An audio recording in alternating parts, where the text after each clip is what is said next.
Oh, cool, blimey, easy. Wow, Dickhead. what? Jeez, what's going on? Kawaii. Are we in? Yeah, we're in. All four of us are in the dungeon, ready and set. Bonus podcast. It's kind of like a retrocast, isn't it? Just another retro. Well, because we're going to talk about old stuff.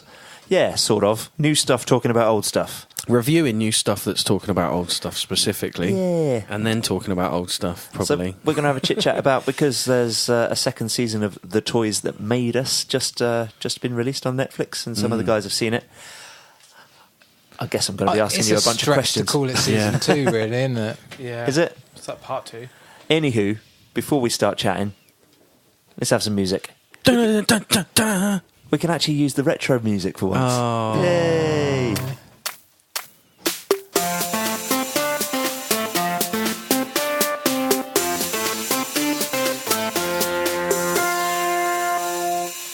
Hello, ladies and gentlemen, and welcome to Just Another Retrocast with Mr. Adam Gattrell, Oh, hello. Mr. Ross Murphy, Hello. Mr. Jamie Hainwood, Hello. and me, Chris Quinton. Hello. I didn't get an extra vowel in mine. No. Did you notice? Yeah. Anyway, little things, you know. So, yes, The Toys That Made Us. That's what we're here for. Yeah, series 2. Season Or number 2. Episodes 4 to 8, whatever.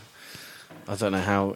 Is the theme tune in the first series just about 4? The theme tune, sing the theme Because tune. in the first series and the second series, I swear the theme tune is slightly different. In Yeah, the because lyrics. it's like 8 episodes. Yeah. Whereas in the first series, it's like 4 episode series, and in the second series, it's like 8 episode series. Oh, really? Like, yeah. I About the think they toys changed- that made us. I think the third series will be like 12 episodes. I have to skip the theme tune. Yeah, it's horrible. It's really bad. It's not nice. It's the worst show opening I've seen in a long time. And it's almost a complete It's only about 20 rip-off of seconds long, though, as well. But it's almost a complete rip-off of a comedy toy and animated series on YouTube, where this guy and his girlfriend do slightly dodgy reviews with a dodgy Darth Vader figure that's trying to kill him in the background of toys and stuff, and it's pretty much their theme tune and animated beginning. But What? Did you say these guys are on YouTube? Yeah.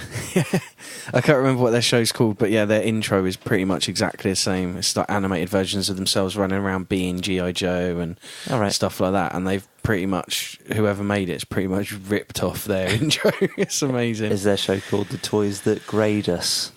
No. No? So they didn't rip off the name as well. That's okay then. No, Right, no. cool. But yeah, second series. So you haven't watched any? I have then? not seen any of it. Jamie, you said okay. you'd seen one? Yeah, I sat down and watched the Transformers one. Uh-huh. I couldn't be doing Hello Kitty. Hello Kitty. Just not interested. It's really interesting. So what are the four? This is what I learned from the Barbie one in season 1. Yeah. Yeah, They're all worth I watching, did and sat they're all through- worth watching in order. There's a reason they're done the way they're done. Yeah. Oh, really? Yeah. So what episode is Transformers? Transformers is the number second 3, I one. think. The second one. Yeah. It goes Star Trek, Transformers, Lego, Hello Kitty. Is it just Hello Kitty, or is it It's the right kawaii movement as Right, well, the okay. movement of cuteness. But yeah. cute culture Yes. in Japan? That spread around the world very quickly. Let's just go through them in order. Yeah. Okay. Yeah. We don't need to talk about the show in the fact... We don't need to review the show. Let's talk about... We should tell people what it's about, though. Yeah. Because The Toys That Made Us. It's a documentary about toys. Specific themes. Toy or lines. Toy lines. Toy lines, yeah. That were, And their impact on culture and the world. Yep. The first series was Star Wars, Star Wars, G.I. Joe, He-Man, and then Barbie. Barbie. Yeah. This series, as we said a minute ago, is Star Trek, Transformers. Lego and Hello Kitty. Yeah. Cool. Right. First off, I wondered when I found out what the season 2 shows were going to be was why Star Trek was getting its own one in this. Right. Because I'd never imagined a reason for them. I've never thought of them in a big way as like all these other. The other toys are really iconic, aren't they? Sure. There's toy lines. I and only stuff. ever had as many G.I. Joe figures as I did Star Wars figures, though, I think. No, I was talking about Star Trek. Not Star Wars, Star Trek, sorry. Yeah. That I had classic no slip up. I had more Star Trek toys than I did I had Star no Wars. Star to be Trek honest, toys. I had like the action fleet size Star Trek where you got a ship with like a captain and one of the other characters, and it would open up and stuff, and then like the different sort of figures of different sizes from different like shows that came out at different times. There was certain stuff that I really like. The Micro Machines stuff were really good as well. But yeah. I remember seeing them. Like I don't think I owned any. Borg Cube and stuff as a Micro Machine. But yeah, But when you watch the documentary, you find out why they chose Star Trek. Yeah. And it's not because it was massive. It's because it's so interesting. yeah, it's Right. a Like, mental history. Out of all of the toys, it is the ones that have been the most piss poorly managed. Right. Like they did not get the licensing right for like 40 years. Right. Like Literally, the first never company, once. it's hilarious because the first half of the documentary is about how bad the toys were. Like companies would get the license and just stick a slap. Is that what label slap? Yeah. Shit on. And there was like, so then there was intergalactic rescue helicopter and Just made up stuff. Cosmos tank. And it's just because this company made army men and stuff. So they do like So I think the most rebrand stuff that they'd ridiculous made already. But so shit the most as well. ridiculous one was a helmet with a flashing police light on top and like it some said- sort of antenna on the back, and it just got a Star Trek logo stuck on the side. A blackboard for kids, but the Enterprise is flying around a planet upside down on the blackboard, like next to clocks and other stuff. So there's no way if you turn it around the other way, so it's flying the right way up, everything else is upside down. Like just Yes. really, really badly made stuff. The helmet that was amazing because they did two versions of it. They did Kirk and Spock's version. Yeah. And the only difference was one just had a massive. It literally just said Kirk on it in 48-point font Across the and the other front. one just said Spock. I'll Wow. have to go back and watch it. Yeah, it's really good. That's It's very, amazing. very interesting.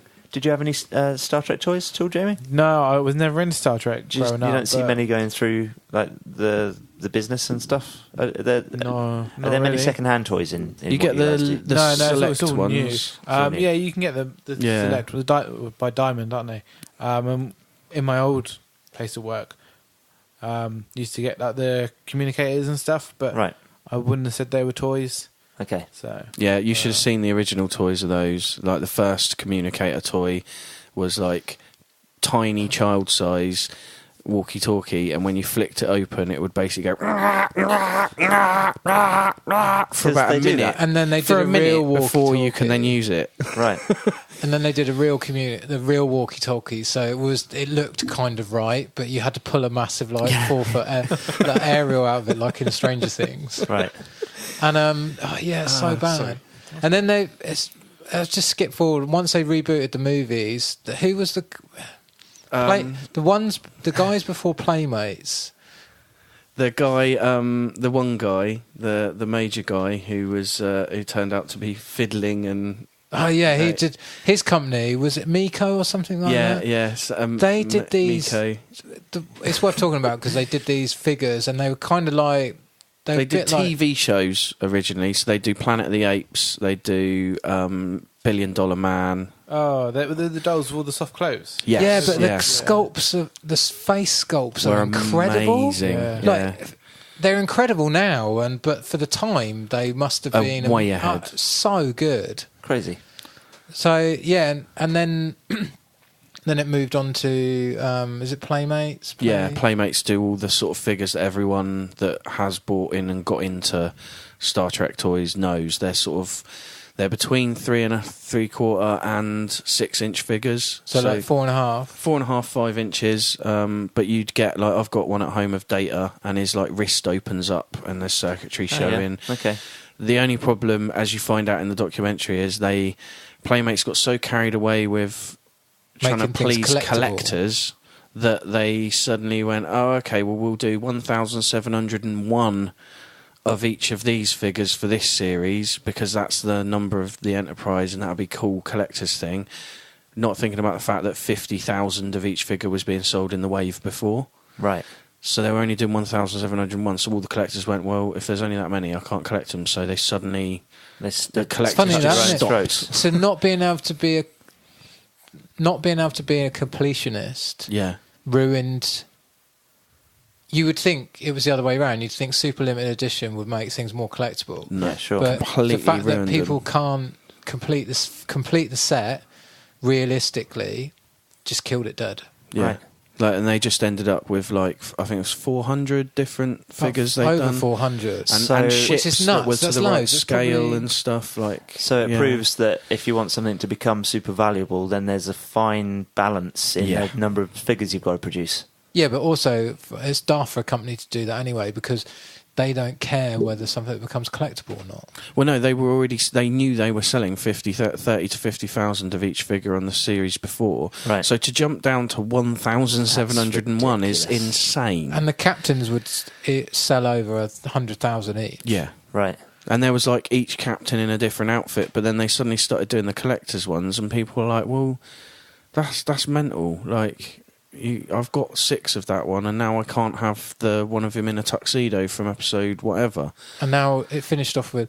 Because there are definitely more than 1,000 fans in the world. Yeah, exactly. McFarlane Toys make them now, don't they? And McFarlane Toys do the statue figures where you've got slightly movable arms, but they're not. I wouldn't have said they're more the Diamond Select Star Trek figures are actually that good. Who are the guys that did the ones with all the different moulds and you'd get multiple heads in the box? That's Select and McFarlane, but again, it's just a heads and hands. They're more like statues, so unlike the Playmates figures, there's virtually no articulation. Right. So they're not actually that good. Like the Select ones have got a bit of articulation, but they come with static legs, so you can only articulate their arms, which is really odd, because the Select Marvel figures and DC stuff is all like multiple articulation, so it's a really odd choice that they went down that route with it. Yeah, because the Star Trek Select stuff, it's sort of diorama, isn't it? Yeah, sort of made to fit on a base, so sort of partial statues. Yeah. The legs are always like static, or like one arm is static, but it's a really odd choice. But what's and the last bit of interestingness from that episode, because we'd be here all night if we do it on this speed, is one of the companies, I can't remember who it is, but they were producing, as well as figures, they were producing things like phasers and stuff. And they were so good that they ended up using them in Enterprise. Yeah. Oh, really? Yeah. Like had them as like boats, and so now they're did a super close-up, collectible because they're basically replica props now. Right. Wow. So they're prop. That was Playmates. Was it? That was the one that did the figure of multiple articulation figures and the decent play sets of ships and stuff. So, yeah, amazingly that's a cool bit of trivia. Yeah. Then on to Transformers. Transformers one was interesting, but I think we've probably spoke at length, really. We've done so much on the background of Transformers when we had Paul on the podcast. To be honest, everything we've talked about goes into a lot more depth than they do. Oh, really? I personally. Yeah, in some respects, but... It's interesting to know about the man behind a lot of the different men and women behind the designs and stuff. But the general history of where it came from and what it was. 2 different toy lines and that's we've talked about before. Toys that were just rebranded for an and then American what was market. before Diaclone? Microman? Was it that? Yeah. And then there was one before that, wasn't there? Yeah, that was... I don't know, I get so confused. But it's nuts that some of the molds, some of the figures that came out in 1985 in America they were already like a decade old. It's got reissued. And it's nuts. It's just crazy how good some of them were as well. Did you see the what VHS? was the what? Oh yeah, is that was not amazing? I don't think I think that must be like a prototype. It's not something that was even a dark so. line. I haven't been able to find it because there was online. actually that was the other thing. There was 2 separate lines as well.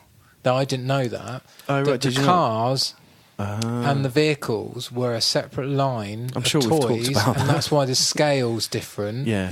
We have spoken about that. Yeah. On Starscream and Soundwave are different. They're two completely different toy lines. Yeah. I swear we've talked about that in crazy, podcasts before. Yeah. And then they just made that canon by like phase shifting or like Yeah. mass shifting. Yeah.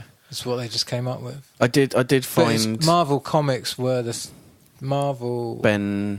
had to come up with the cartoon. Marvel came up with the cartoon with all the characters. Yeah, created the backstories backstories and stuff, And the stats. It wasn't Hasbro. Yeah. And the stats. Yeah. that are wrong. Like the only thing I will say with that one was I found the fact that in the first series, when they had a couple of non-English speaking people talking, they had subtitles. This time round, it's dubbed. Right. And the voice they've used for the dubbing of the Japanese people almost sounds like it's taking the piss. Oh, really? Yeah, but the whole show's a bit like that, isn't it? Yeah, but like not in the same way as everything else is. It's to me, it seemed like it was A bit like that horrible program about Europeans. What's that one called? Eurotrash. Yeah. Not quite. That's in keeping with itself. The dubbedness in this didn't feel in keeping with the narrator and what he was saying. Right. To me, I just found it all a bit weird in places, and you could tell that what was being said as dubbed was not what they were necessarily saying as Come across a bit Japanese. racist. Not racist, but No. just wrong, not correctly done. They explained the thing where the Japanese guys were just running out of toys. They weren't producing them quick enough. They weren't Yeah. coming up with new characters quick enough for the American market. So they just started buying up other characters, and that's where like Jetfire comes from, and then From the Robotech. and the And then the American team started making their own toys, and the Japanese kind of passed it to them, and then kind of realised very quickly, oh, they have no idea what they're doing. This is rubbish. And they kind of came crawling back to the Japanese eventually going, oh, we need your help. See. They just started basically just going, oh, we'll make a shell and then we'll put a car inside it. That's a transformer. They Wow. were so bad, weren't they? Yeah. I had one of those. Another It was thing awful. I learned, which I didn't know, is the little cars. Yeah, Bumblebee. Bumblebee and and that Cliffjumper. aren't from the range of cars and jets and stuff. They're not from the Microman range. either. They're from the range that Soundwave and that is from because they're toy cars. Yeah. So they're 1-to-1 scale Right. because they're not supposed to be a real Volkswagen car. Beetle. They're supposed to be a toy of a Volkswagen. Oh, I see. Yeah. That's Right. why they look so rounded and like almost cute. Okay. Is it Kubi they call it? Kawaii. Kubi, the term for like micro-sized versions of stuff. Don't know. They do it with Like super chibi. deformed. Chibi, that's Chibi. it. Yeah. Yeah, it is interesting. Yeah. Yeah, so yeah, I'm going to go and watch that one, But definitely. there's some cool Transformers on I might even on be able to get the Jetfire, missus to but, watch that one. Yeah. Who knows? Yeah, it was good. Lego? Oh, they interviewed what's his face? Oh, the voice of Optimus Prime. Yeah. Oh, really? Yeah. Peter Cullen. Yeah. Peter Cullen, That was the yeah. most interesting bit of it for me Yeah. because it was the only bit I didn't really know about and where he came up for the idea of the voice from and stuff. That was quite And he's touching. still the voice of Optimus Prime in the movies, isn't he? Yeah. He's made a lifelong career out of it. Yeah. Has had literally like, not had to do Interestingly, much another else. fun fact I learned about him: he's also the voice of Eeyore. Yeah. He is, yeah. He I does did know that. the bubbly crab noises for the Predator as well. Yeah. Does he? Yeah, I saw it on YouTube the other day. I was like, it was quite cool. That's fun. Yeah. Lego. Lego, yes. Lego. To be honest, It was disappointing. It was. I learnt a few things, but there's also a really good Lego documentary out there produced by Lego, isn't there? Yeah, there's a Lego documentary out there by Lego. The one they did in partnership with the BBC, the one they did with Sky, like the one they did with the American channels. It's mainly stuff that if you're into Lego, you already know. If you're not into Lego, you probably find interesting, but it's a bit... Most of the people used are experts rather than actual people from Lego. Right. And so when There's quite a few members of staff involved. yeah, but they're not big staff. There's one person that's a big member of staff. Most of them are just like people that have worked for Lego at some point. Self-promoted master builders. And they're not...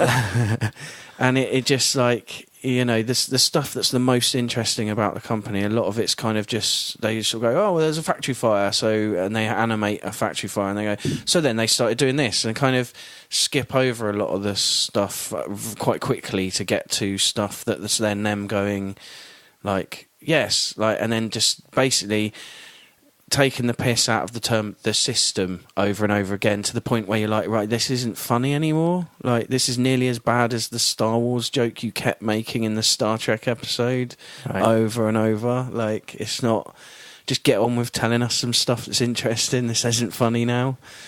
That's what I found with the Lego one. But I would argue that the show is paced in a way that doesn't matter. Those jokes are so small. Not in that one, though. They did it like... But it's also ramming home a point about the joke. system. I didn't know that the minifigure was the height it is, so that it's exactly 4 bricks, yeah. But then... And then even those new fairy friends, or whatever they're called, are still the same scale. Right. Well, they're not. They're 4.5, but that's only because they got the hair on. They say it's system, but it's not. It's ridiculous. Yeah. But what I mean is they talk about all the stuff, and it's really interesting, but then as soon as they mention the system, which was built at whatever year it was, they then keep jumping back to this guy that's a Lego expert who works at Lego, going, the system, every time the system is mentioned.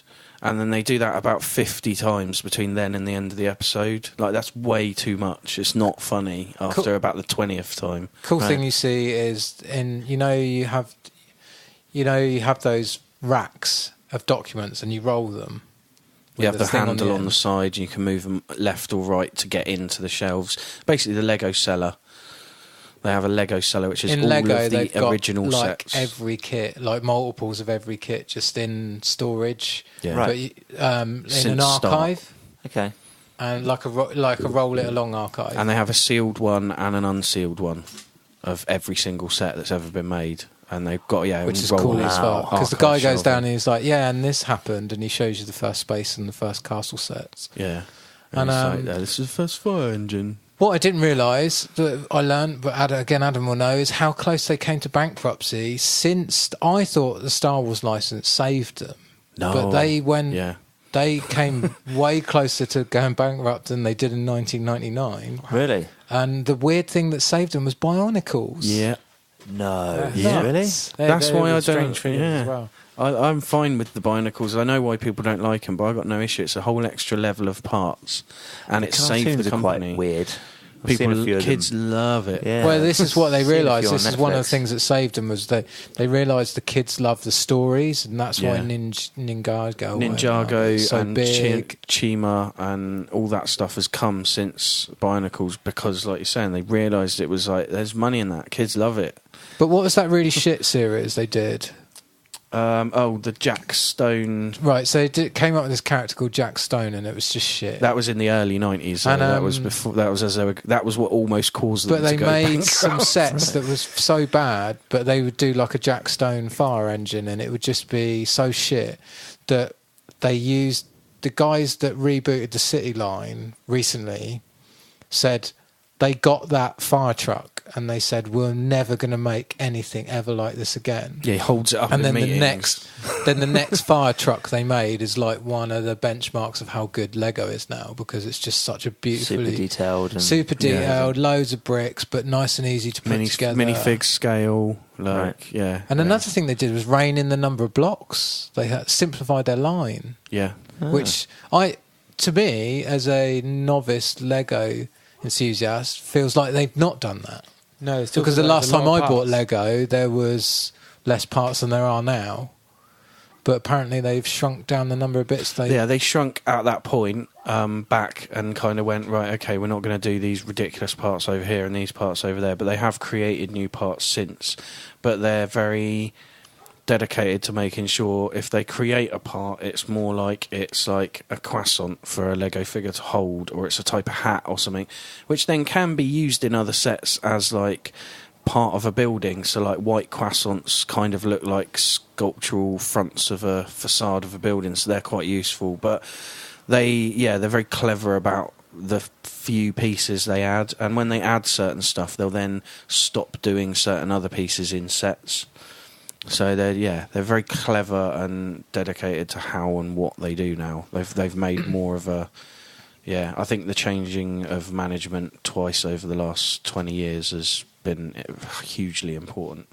Cool. But the best thing in the whole episode is their new headquarters is massive, and it looks like Lego blocks stacked on each other. Oh no, that's not even the headquarters. That's Isn't just it? the museum playhouse you can pay to go and Right. spend a day in. And it's got this giant, like 40-foot tree made completely out of Lego, and it tells the story of Lego, like initially in the bark and pictures, Right. but all made of Lego. Okay.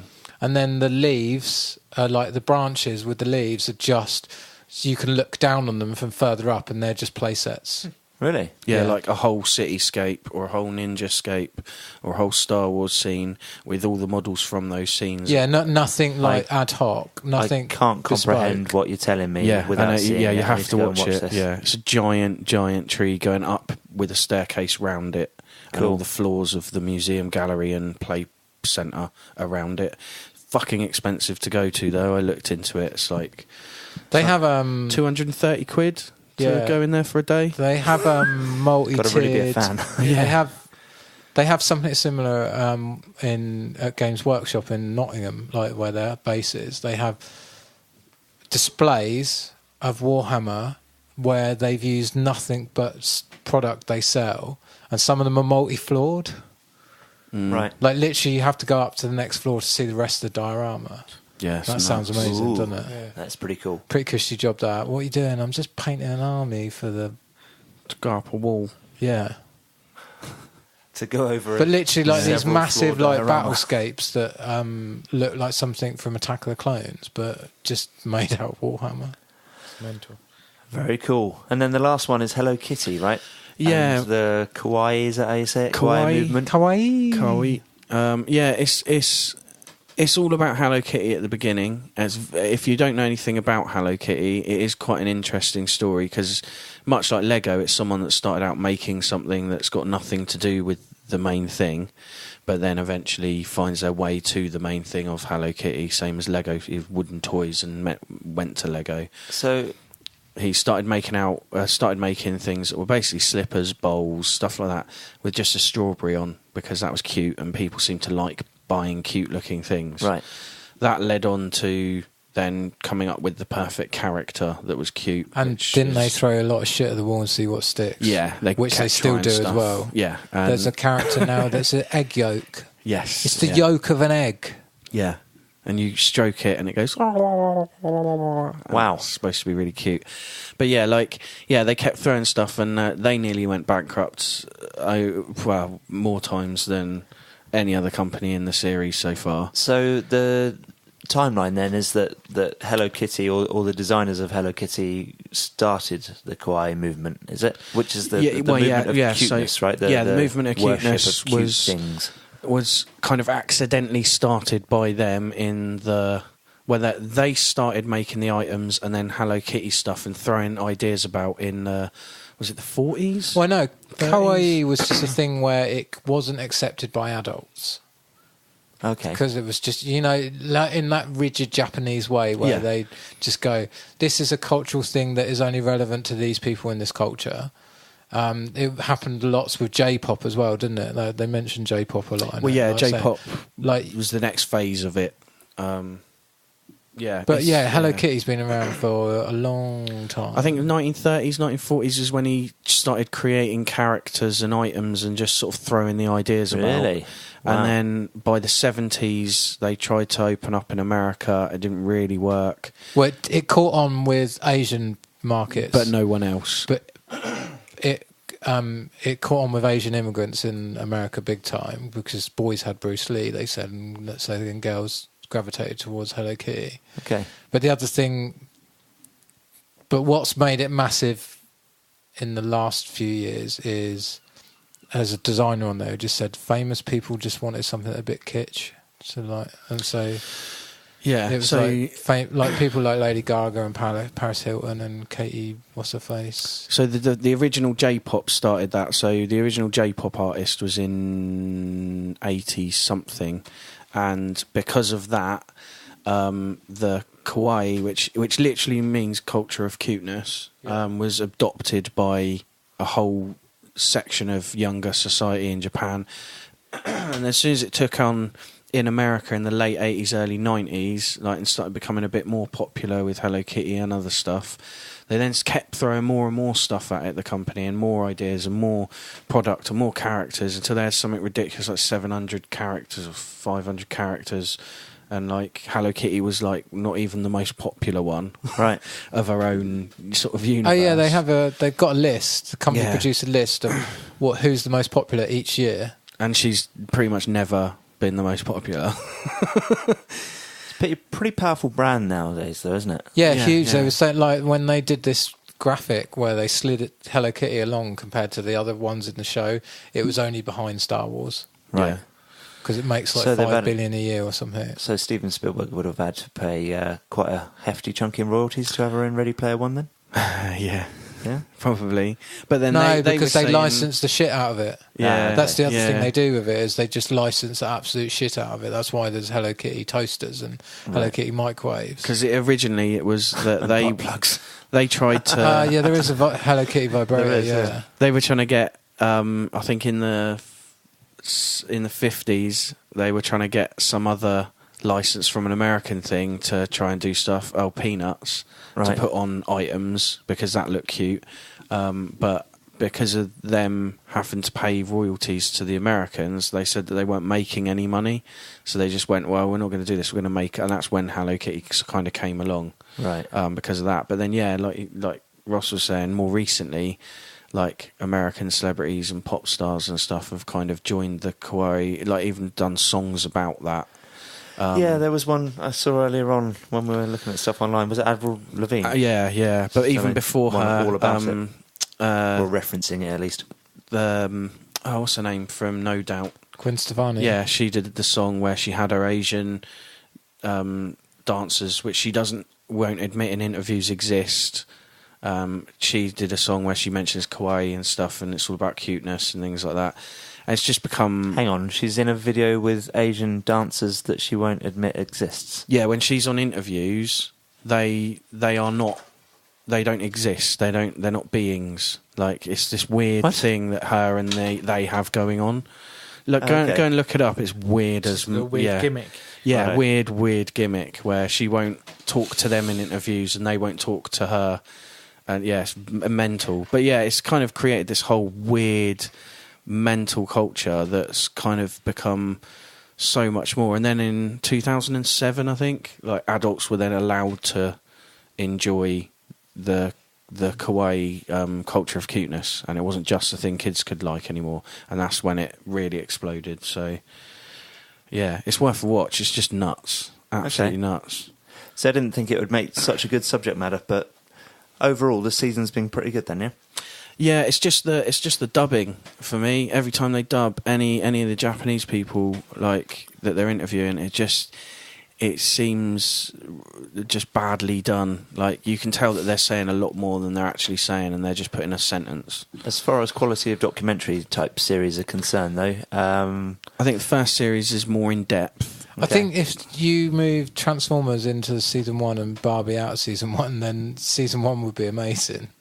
I don't know, the Barbie one was crazy because of all the mental stuff. Yeah, I mean, it's clever. Like, all the stuff you don't know about, like how it came from like a weird little sex doll thing. Yeah. But yeah, they're all worth watching. It's probably not, to be honest, some of the ones you want to know more about, it's not long form enough. No. Right.